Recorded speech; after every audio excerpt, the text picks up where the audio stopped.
So I got the Big Red 700 Honda. The model is MUV. Gonna do the clutch in here because we're definitely having some clutch slippage. So before I got all this finally exposed, that was a lot of bolts everywhere. Anywho, I want to check some oil pressure reading before I dig into this. I guess if there's debris from the clutch being burnt in the oil orifices, it's going to read low pressure. So I'm just going to get a reading real quick before I tear this apart. Okay, finally got the clutch cover almost exposed here. I'm just going to remove the exhaust, and then I can get to the module, oil pressure clutch module dealy dad. But I can clean the rest of this off now that I got it all exposed. Try and get some of this mud out of here. So the check bolt is right here, next to the little bracket here. There's the cam chain tensioner, right there. It's got oil pressure gauge. The different fittings here. So I'm gonna hook this up and get a reading. Looks like I won't be checking oil pressure right now. I have to order this Banjo 8x1.25 07 AMJ-HN8A100. So you can get that service manual online for free if you just put into Google 2000, like this is a 2011 700 Honda 700 MUV service manual PDF. So don't put in free though, because then you're gonna get a bunch of spam stuff. So just model specific and then service manual PDF. So you're looking for the service manual, not the owner's manual. And so first I'm going to take off the exhaust. You can put some rust off on the stud bolts because in the exhaust, the clamp here, because these threads hang out, so they're susceptible to rust. So don't want to gum up the nuts as you're taking them off. So I'll just get some lubricant on those. That was a real tight fit right here. You can see this cross member, or this is the seat. So this is welded. You can't take this out or anything. It's part of the frame. So that exhaust hits right here. I barely got it out. And the muffler. So going back together, I'm probably going to take that off. So never mind that other one it's still the same adapter that we need here, but that spot on the engine was just to check the general oil pressure. But this is line oil pressure. So yeah, 114. There's shift clutch oil pressure. That's the one that we want to be looking at. So yeah, still need the adapter. Third clutch, second clutch, first clutch. Looks like we do need 3 gauges if we're gonna be monitoring all 3 at the same time. And then the low pressure in one of these areas.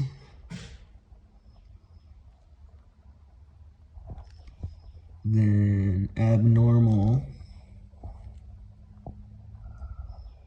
Yeah, so if we have any abnormal, we would refer to this section there, and it would direct us to how to remedy that. Well, I'm gonna get back to tearing it apart. The oil drain's in the back, and there's a little cover right there. It exposes the bolt. Alright, since I can't check the oil pressure, I'm a little timid to tear this thing apart without getting any more information first. Drivetrain troubleshooting something. Yeah. So, we are engine RPM rises or driving power falls off. So this is what is going on. So, can't check the oil pressure. Let's see what we would need to do if the oil pressure was bad. This is the line oil pressure.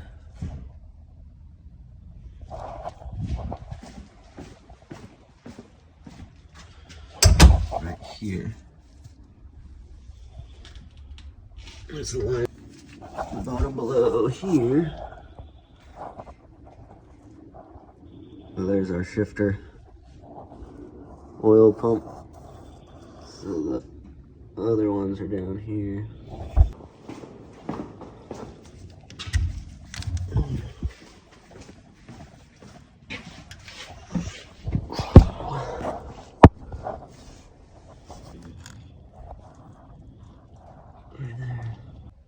So let's just say our, okay, line pressure.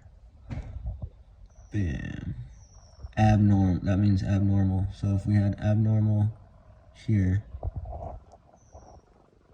then we would be looking at oil pump, oil pipe setting collar, oil filter, oil strainer, and oil level, or torque converter. So those are all what we would check if our line pressure was low. But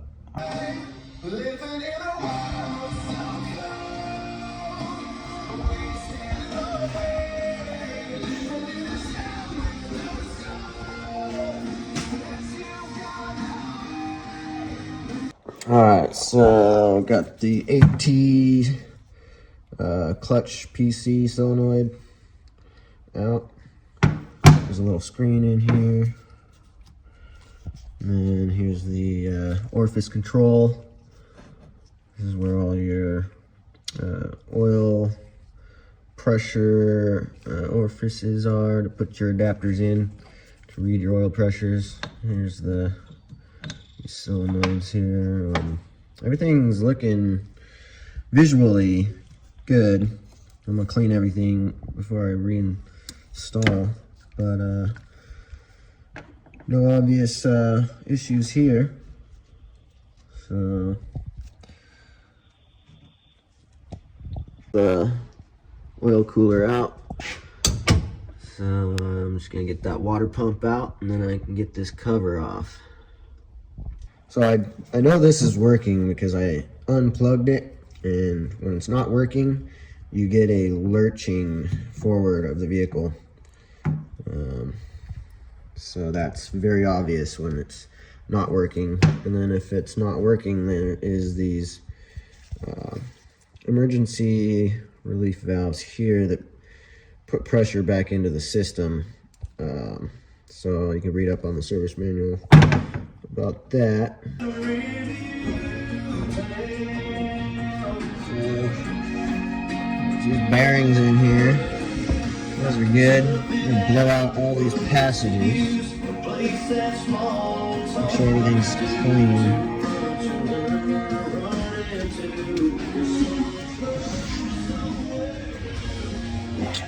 And got this puller on here.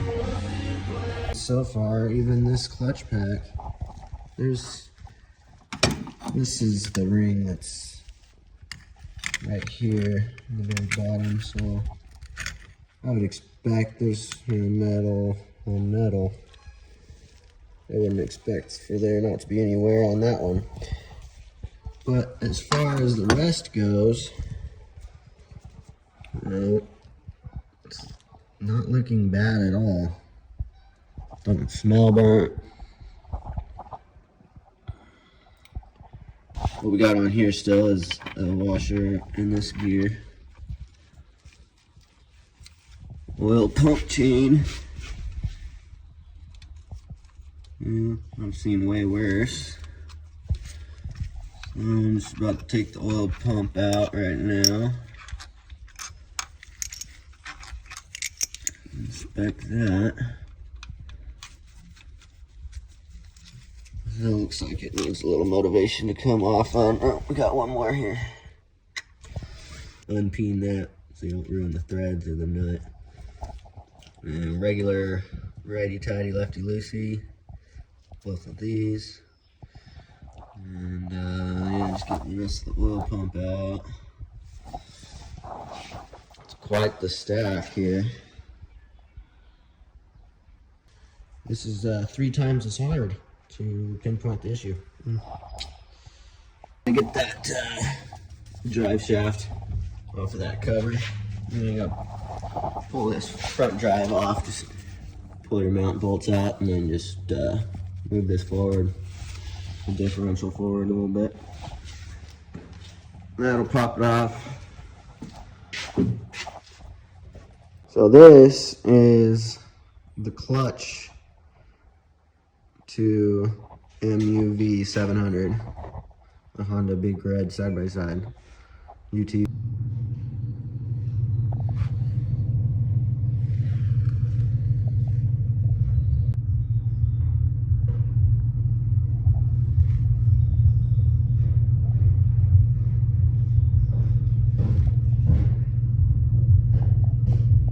Okay, so the first shift clutch is that pack, and then the second and third shift clutch is in that pack with that spring. So if we were to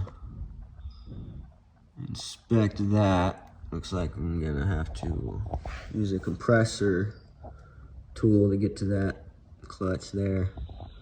So that's the number here, so I gotta order that. Well, I have to take the motor out because I need to take this side off, and yeah, definitely easier to do with it out of the engine at the point that we were at. So it was just a few mounts, and there was a hanger up here. And yeah, that just, sorry I didn't document that part, but at this point I was just running behind and I really need to figure this out. So this is what it looks like in the transmission after the stator is taken out. And this cover here, the drive shaft comes all the way through. The counter shaft, output shaft. These washers are in the transmission, counter shaft, and the main shaft. So that's the only thing that came off as I took the case off. Bearings seem to be good. So, not really finding any evidence of anything going wrong here either. So I'm guessing it's just a complete tear down and blow through all the oil passages, clean everything out, put it back together. So that's everything on this side. All my washers. There's 2 washers, one on each end of here. There's 2 washers, one on each right here. Yeah, everything else is bearings and the starter clutch. It's working right. Spins one way, not the other. So yeah, there's the shifter, reverse and forward. And so we still got to get into the middle here. I gotta take this Woodruff key off. Doesn't look like this comes off. taller crank. I'm just gonna take the top off, tear down to the base, and then I'm gonna put it back like this and lift this cover up this way. We got our bolts in here. Facing up this way. It's a good indicator that they want you to pull the crankcase off this way. So when taking off the cylinder head cover, you can notice all these little triangles. That's where Honda likes to tell you that there's copper sealing washers. See there's a little triangle there. You see the sealing washer there. And yeah. Oh yeah, here's got your bolts inside of your valve clearance inspection covers. Don't forget to take those out. Bang it on this head, try and get it off. And you got some hiding under there. So valves are loose, pistons at the top. And you like to break all of the small ones loose first before the bigger ones, because you got more torque on these bigger ones. So you bust the bigger ones off first, and all that torque that was cinching that cover down through the studs is now being forced onto the little threads on the smaller bolts. Take the small ones off first. And also you want to be torquing these in a crisscross pattern so that you're not going to work the head. You know, it's cinched on tight, especially on the head, and so you don't want it to work as it gets loosened up. At this point, you're going to want to get your cam chain tensioner loose or off, because here's your cam. Well, I guess it's not imperative that that cam chain tensioner comes out first, because this cam is bolted in, holding this whole assembly down. But any which way, it's a good habit just to remove that. And then another bolt right there, so don't forget that one when you're trying to get this head off. Find out. I'm hoping to find a problem in this last step. Oh look, we got one more here. So yeah, just make sure there's another one over here, another one over here. Before I flip it over and get these ones over here. Alright, everything's out. These came out easy too. So this thing's ready to be split open. So if this doesn't come off easy, I'll get a crankcase splitter puller on here. But let's see how this goes. I did pop loose just by a rubber mallet and hitting on the side, but it doesn't want to come off of the crank past there. So I'm just going to have to give it a light pull here.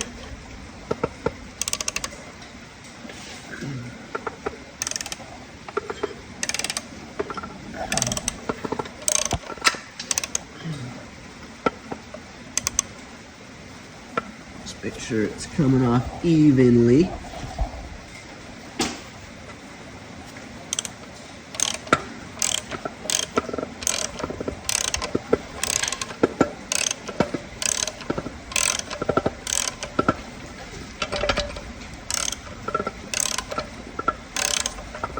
Alright, now we're free. You know, the whole reason why I was having the confidence to tear this thing apart this far without finding anything wrong time and time again, just give it deeper and deeper, not knowing where I'm gonna find this problem, and then I find the screen clean. I was like, well, I was hoping to see that dirty. That was the whole point of this. But there's another screen. Bam! That guy in there is just And that's that pipe, that loose pipe in there, the feed pipe. Yeah, that's the issue here. So I just want to give a shout out to, I'll put him in the comments because I forgot his name, but he directed me to, his video directed me to go and find this issue.